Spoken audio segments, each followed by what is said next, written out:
is a public service announcement. For this problem, I see a dot plot, okay, and it's asking you about interquartile range. So you're going to need your notes on page 48 to know how to read dot plots, and also on page 50. Okay, this page is over box plots, but it's the page where we covered what IQR was, interquartile range, where you do your Q3 minus your Q1, and then how to find those. You should also be using your throw-up. On the right side of the measurement page, you have your Q3, Q1, and IQR. You also have how to find it down here. Okay, so this problem says, oops, sorry, my cat moved my screen. Okay, sorry, number 3 says the dot plot shows the number of text messages received by each student in okay. The text messages received by each student in Miss Hutchins' class over a 3-day period. What is the interquartile range, IQR, of this data set? Remember, this isn't just the range by itself, maximum minus minimum. This is the interquartile range, okay, where you find the middle of the lower half and the middle of the upper half, and then find the range of those, subtract them, okay? So we have number of text messages. So this just tells us that we have one student who received 20 text messages over 3 days, one who received 24, several who received 44 and 52 messages, all right? So we need to figure out how to find the interquartile range of this data set.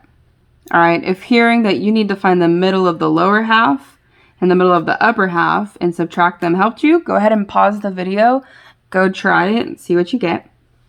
All right, otherwise, I'm going to encourage you, especially because we can't draw on our screens, to go write out your data set on scratch paper. Go write out 20, 24, 28, 28. We have 2 of them, comma, okay? The ones in between, what's halfway between 28 and 32? Okay, this will be 30, so then you'll have 2 30s. So you need to go write out your data set. All right.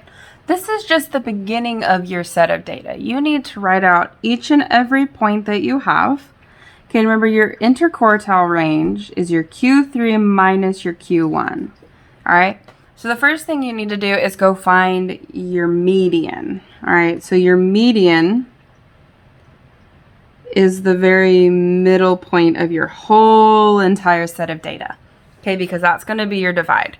This is an example. This is not your median. But if this was if these were the only numbers you had, okay, then your median would be this number, would be this 30, okay? So this is your median. I said this one, right? Yeah, I did. Okay, so if this is your median, it's like having a line drawn, right? So after you find your median, where your middle is, you need to go find your Q3 and Q1, the middle of your halves, or of each side. Okay? Middle of each side. So if this was our median, your Q1 would be the middle of this side. Okay? All right, you would have to find your Q1, add them and divide. If this was your right side, your Q3, you'd have to go find your middle, okay, for your Q3. And then to find your IQR, you would need to subtract them, your Q3 minus your Q1, okay? This is not your complete data set. You need to keep writing it, all right? So you need to write out, oh no, 20, 24, all of those, cut it in half. Since this is where the bulk of it is, I'm going to guess your median is somewhere in here, okay? Find the median of your first half. Okay, that's your Q1. Then find the median of your second half, that's your Q3, and subtract them. All right, you need to write them out. Go back in your notes if you need more help.